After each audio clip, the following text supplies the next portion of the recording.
État débordant d'énergie et de vitalité, le Tamil Nadu se distingue par la richesse de son architecture religieuse. Deux grands royaumes, les Pallava et les Cholas, ont couvert les villes de sanctuaires et de temples. La dynastie des Pallava a laissé à Mahabalipuram de magnifiques édifices, comme la descente du Gange, bas-relief de 27 mètres de long, qui retrace la manière dont le fleuve Gange est descendu sur terre.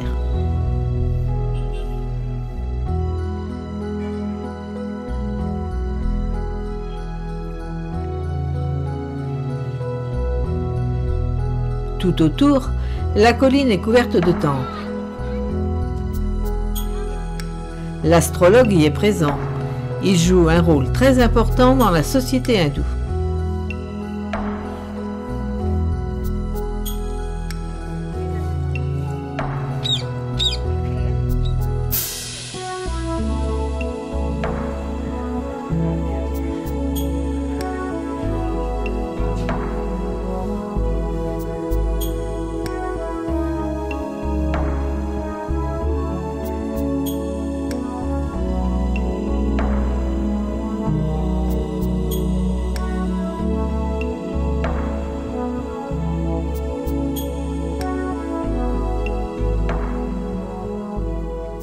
Tout proche de là, les Sankrata ou temples chars émergent du sable. Ces monuments monolithiques, taillés et sculptés sur place, mettent en scène des dieux du panthéon hindou.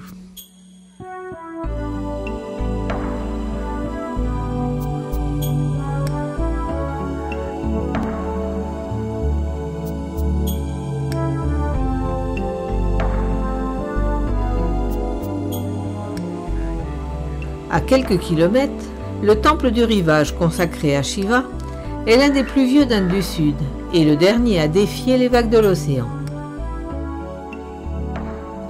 Il n'est plus en service aujourd'hui, mais il constitue un haut lieu de visite pour les hindous.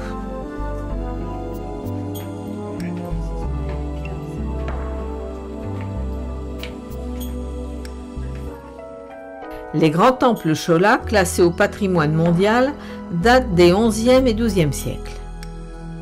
C'est le cas du temple Gangai Konda Cholapuram, près de Tanjore. Caractéristique de l'art dravidien, il est un hommage aux architectes et artisans qui l'ont créé. La statue du taureau est tournée vers le temple dédié à Shiva. Dirigeons-nous maintenant dans les environs de Kumbhakonam vers le temple de Dharasuran, dédié également à Shiva.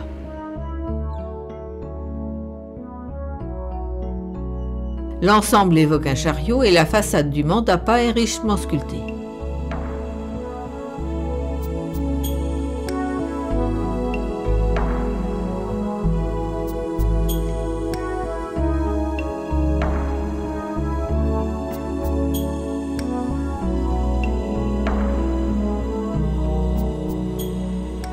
Partons maintenant vers Tanjore. Ici, le shivaïsme trouve sa plus belle réalisation avec le temple Brihadishivara, plus beau joyau de l'art Chola. Il remonte au XIe siècle. Sa tour haute de 60 mètres est surmontée d'une coupole taillée dans un bloc de granit. Cette année furent nécessaires pour sa construction.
Sur l'île de Srirangam à Trichy, partons à la découverte du temple Sri Ranganatha, consacré à Ranganatha, la forme de repos de Vishnu.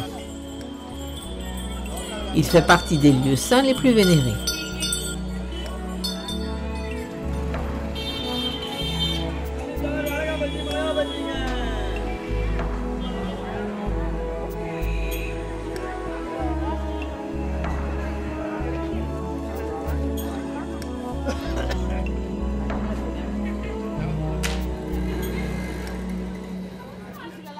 Le complexe compte 7 murs d'enceinte et pas moins de 21 gopurams.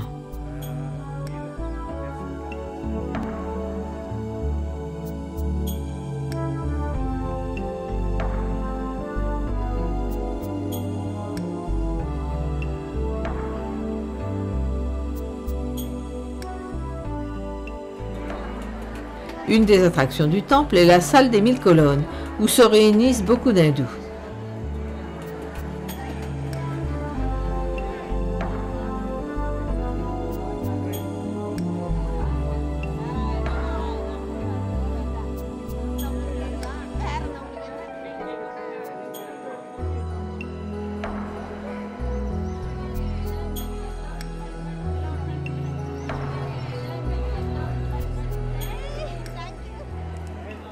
Le temple abrite un endroit particulier pour les pèlerins, la porte du paradis, ouverte une fois par an pendant 9 jours. Quiconque la passe est assuré de s'échapper de la roue des réincarnations pour son existence future et ainsi à sa mort d'accéder au paradis.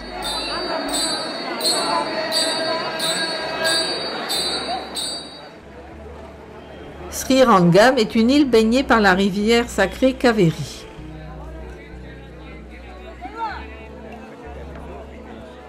Lama Mandapam est un site sacré.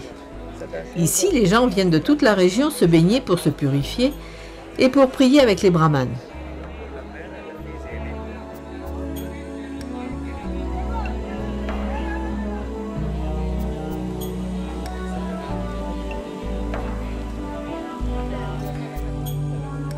Les berges sont le lieu de cérémonies et de rituels.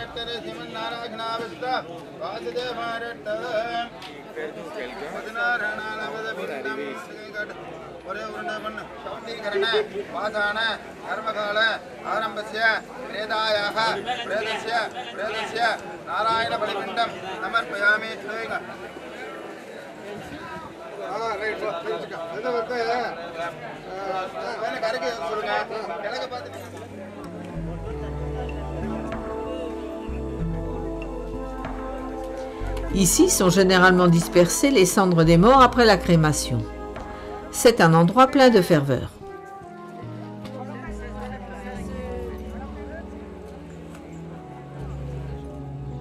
Au bord du fleuve, d'expéditifs coiffeurs rasent les cheveux. C'est une offrande religieuse importante.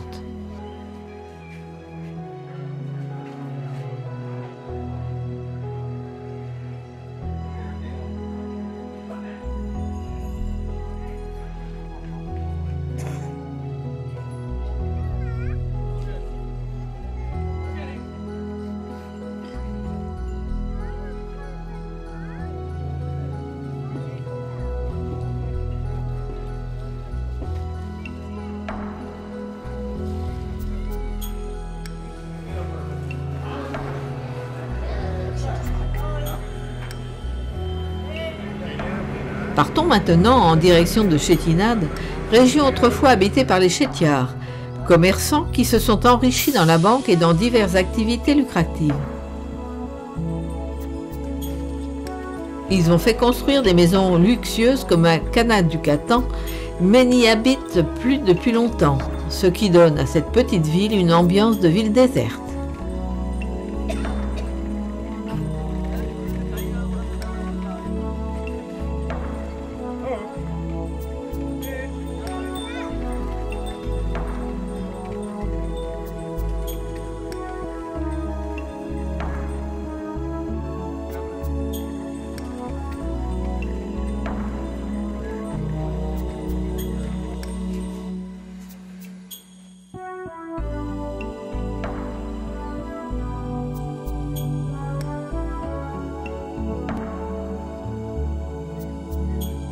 En pleine campagne, le temple à Iyyanar est bien différent des temples précédents. Tout un bestiaire naïf de couleurs vives s'aligne des deux côtés d'une allée. Le dieu hindou Iyyanar est une divinité populaire connue comme le protecteur des villages ruraux.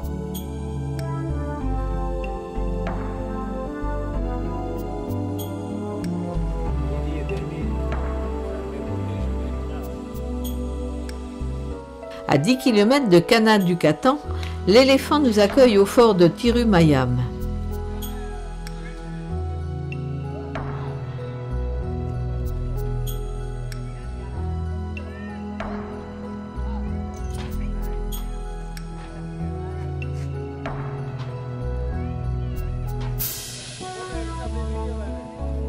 Ce fort comporte un sanctuaire rupestre du 7e siècle dédié à Vishnu et Shiva.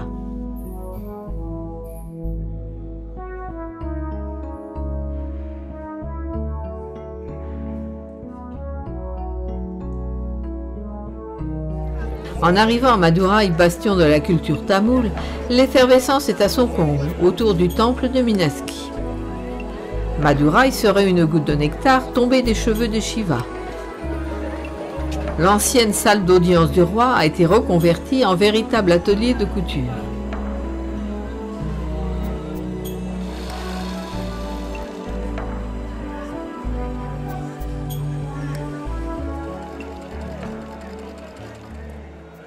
Chaque soir se déroule au temple un rituel immuable.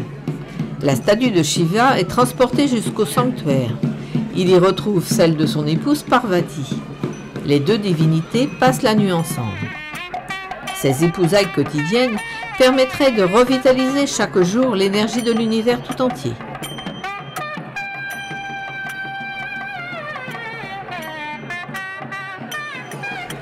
Les temples du Tamil Nadu servaient de centre religieux, social, culturel et politique à la communauté, rôle que nombre d'entre eux remplissent encore.